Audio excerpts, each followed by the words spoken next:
بنشوف أول 4-1 هو بيستخدم ميزة الانتقال الآني، والصدمة الكبرى إنه بيخرج منها شيجاراكي وأعضاء تحالف الأشرار. وأول 4-1 بيواجه أوياما ويقول له: لو خدعتني فأنا اللي عندي كل الصلاحيات وإنت من غير أي شيء. بس بنشوف أوياما وهو بيرد عليه إن أبوه وأمه قالوا له على حاجة تانية، وهي إن الحاجة اللي بيكرهها أول 4-1 جدا هي الأمل. وهنا يستخدم أوياما ميزة الانتقال الآني مرة أخرى، وبيخرج منه باقي الأبطال، وبيقول إن كل العالم عارف إن اليابان لسه ما انتهتش ولسه عندها شعاع من الأمل، وإن اليابان لو كانت هي اللي هتكون الطريق فباقي العالم مش هيمنع الدعوة دي. وبيزعق في أول 4-1 وبيقول له إن ده السبب اللي هيخليك تتهزم النهاردة وهنا دلوقتي يا أول 4-1.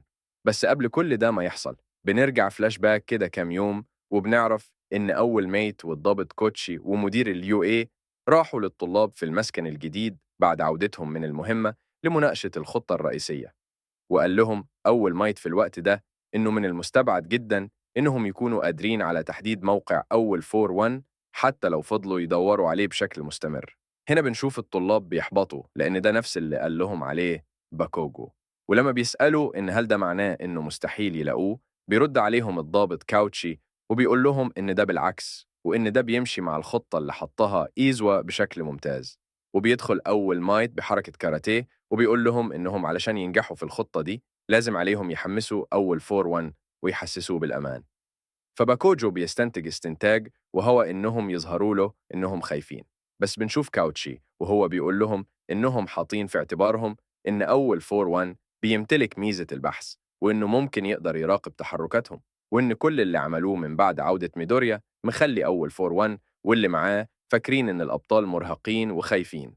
وبسبب ده هيكون شايف إن الأبطال بيتحركوا بشكل غلط وكل حاجة بتمشي على حسب خطته. وعشان كده جاي المعلم إيزوا بخطة لزيادة احتمالات إغراء أول 4-1 واستدراجه لموقع معين، وده هيكون باستخدام المتسلل الخاص بهم أو ياما. هنا أول ما يسمع ميدوريا بالكلام ده بيفرح وبيفهم إن بعدها أوياما هيرجع لهم مرة تانية. وفعلا أول مايت بيأكد بهز رأسه.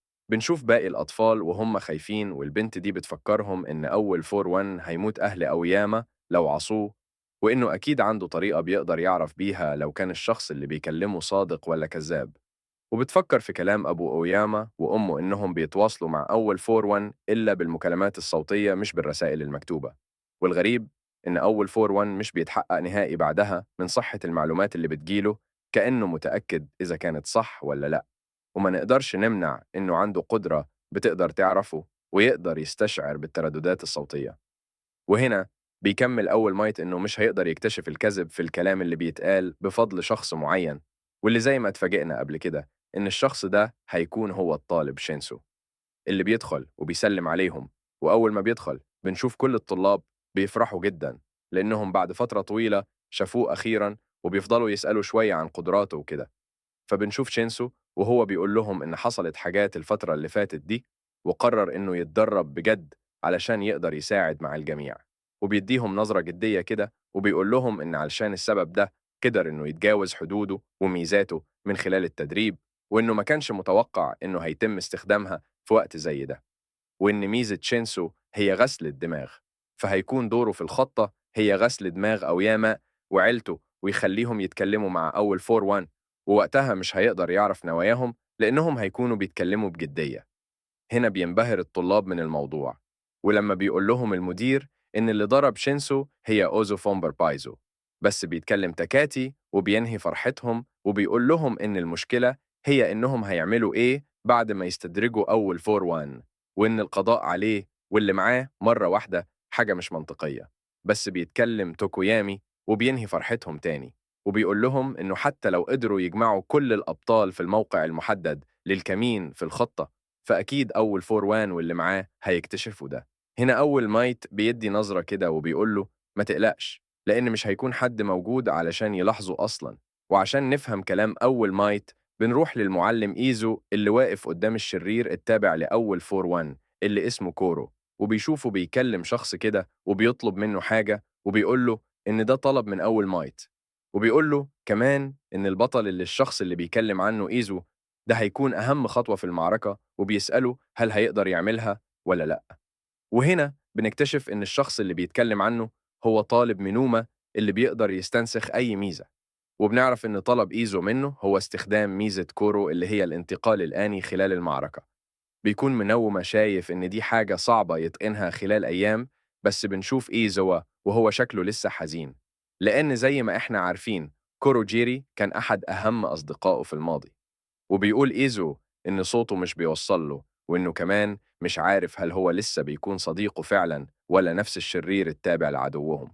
وبيقول له إنه هيبقى غير قادر على استخدام المستوى مرة تانية، وبعدين في الحرب الجاية مش هيكون قادر على فعل أي شيء فيها.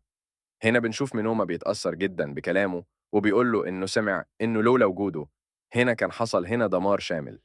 وبيقول له كمان وهو باين في عينيه الزعل إن الناس كانوا بيقولوا عليه إنه شخص مش كويس إلا هو حاول يساعده. وبنشوفه بيستخدم الانتقال الآني وهو بيصرخ بأعلى صوته وبيقول هيا بنا. وفعلا بنشوف كل الأبطال والأشرار وهم بيهجموا عليه، وبيكون واضح إن الأشرار بيمتلكوا أشخاص أكتر.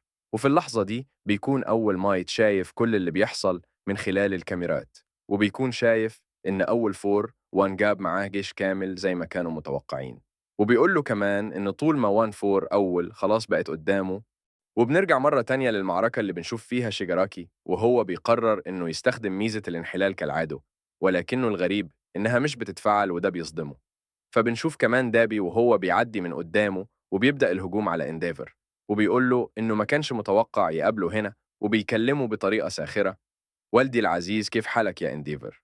وبنشوفه هو بيطلق عليه نار رهيبة جدا بتفجر المكان بالكامل. ولكن بنتفاجئ إن تودوروكي هو اللي تصدى لها، وبيقول له: أوعى تكون فاكر إنك اتعلمت أي حاجة، تبقى غلطان. فبيجن جنون دابي من الحماس. وفي اللحظة دي بنشوف أول فور وان وهو بيطير من وسط المعركة اللي بتحصل دي، وهو بيقول في عقله باستهزاء إنه مش مصدق إنهم بيحاولوا يقبضوا عليه وهو في موقف ضعف. ولكن فجأة بنشوف أول مايت وهو بيدي أمر معين، وأول ما بيدي الأمر ده بنشوف فجأة شيء بيخرج من تحت الأرض بيكون أشبه بقفص ضخم بيحبس الأشرار بالكامل جوه. وبيكون الأشرار هنا كلهم مستغربين وعينيهم متوسعة من الصدمة، وبيكونوا مش متوقعين ده.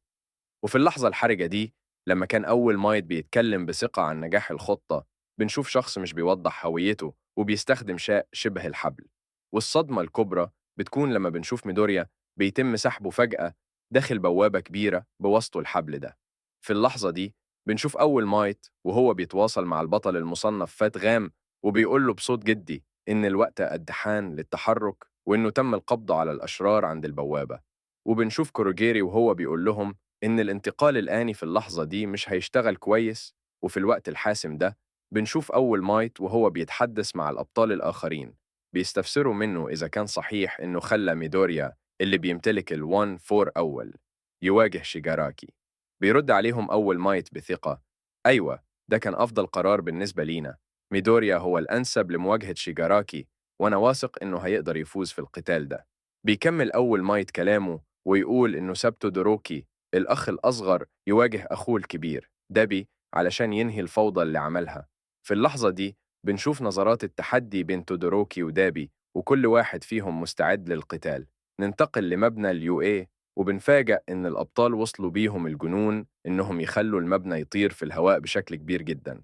وهنا بنشوف شيجاراكي لما تم نقله بجوار اليو اي وهو مستغرب ومش فاهم إيه اللي بيحصل. في اللحظة دي بنشوف باكوجو وهو بيتوجه لبيست جينست وهو في حالة ذعر، بيبلغه إن في حاجة غلط. بيقول لبيست جينست اللي حصل مع ميدوريا إنه تم نقله للمكان الموجود فيه أوراركا. وبنكتشف إن الشخص اللي سحب ميدوريا للبوابة هي المجنونة التوخة. بنشوف أوراركا وهي بتسأل ميدوريا عن سبب وجوده هنا وإنه المفروض يكون عند الشيجاراكي. ميدوريا بيرد عليها بحيرة: أنا ذات نفسي مش عارف، شعوري بالخطر ما اتفعلش ودي حاجة غريبة وما بتحصلش كده. ووسط الحرب دي أهداف توخا بقت مش واضحة. وبنرجع لبيست جينست اللي أول ما بيسمع الخبر من باكاجو بينصدم. بيست جينست بيقول لباكاجو: ميدوريا مش موجود، لو حصل حاجة فهمني. باكاجو بيرد عليه وبيقول له تم سحبه جوه البوابة. في اللحظة دي بنشوف باقي الأبطال أول ما بيسمعوا الخبر بيكونوا في حالة صدمة، وبيفكروا إن ده مش شيء كويس، وإن بعد فقدان ميدوريا أهداف الخطة مش هتتحقق. لكن ماركو بتدخل وبتقول لهم: سيبكم من كل ده دلوقتي، خلونا نبدأ اللعب. الطرف الثاني فعلا بدأ الهجوم. وهي بتشير عليا شيجاراكي تومورا. المعركة بتبدأ بشكل جدي، وكل بطل بيستعد لمواجهة الأشرار في واحدة من أكبر الحروب اللي شهدها عالم الأبطال. وهنا بيجي البطل هوكس وهو بيهاجم أول 4-1، وبيجي كمان انديفر وهو بيستخدم ميزته بأقصى ما عنده، بس بنشوفها إنها ما بتأثرش بشكل كبير على أول 4-1 اللي بيضحك بسخرية وبيقول لهم إن مهما حاولوا مش هيقدروا يهزموه. وفي اللحظة دي بنشوف أول مايت وهو بيقول لهم إن الخطوة اللي جاية هي الفاصلة. بنرجع مرة تانية للمعركة وبنشوف إن شيجاراكي أخيراً بينجح في استخدام ميزة الانحلال، ولكن الأرض تحت رجليه فجأة بتتحرك بطريقة غريبة وبتقوم بدفعة قوية في الهواء لحد ما بيخبط في حاجز كهربائي قوي. بيبدأ شيجاراكي يكلم جينست ويقولوا انتم بتحاولوا تمنعوني من تدمير كل حاجة، بس انت غلطان لأن اللي بتعمله ده هيخليني أدمرك انت. وبنشوفه بيهجم عليه بهجمات خارقة السرعة وبيكون شيجاراكي مش قادر على مواجهتها. بيكمل كلامه بيقول له إن ممكن يكون حاسس بالأمان لأنهم في المكان اللي بيطير في السماء، ولكن بمجرد ما لمسوا الأرض مرة تانية فساعتها هيكون خارج الحدود. في الوقت ده بس بنشوف جينس بيقول له إنه مش حاسس أصلاً بالقلق، وبيشاور له المكان فوق الأوضة وبيقول له إن عندهم مواد كتير تقدر تحل محل اللي راح. وبيكمل جينس كلامه بيقول له إن المكان ده تم إنشاؤه بشكل محدد بهدف هزيمته مع طاقم في السماء. وهنا بنكتشف إن قصده على الطاقم ده بيكون اسم بتطوير إيه اللي بنشوف فيها مدير الطاقم، وهو بيدي أوامر بتصليح الأماكن التي تضررت، وبيكون معاهم البطل صاحب ميزة الإسمنت لتعويض الخسائر.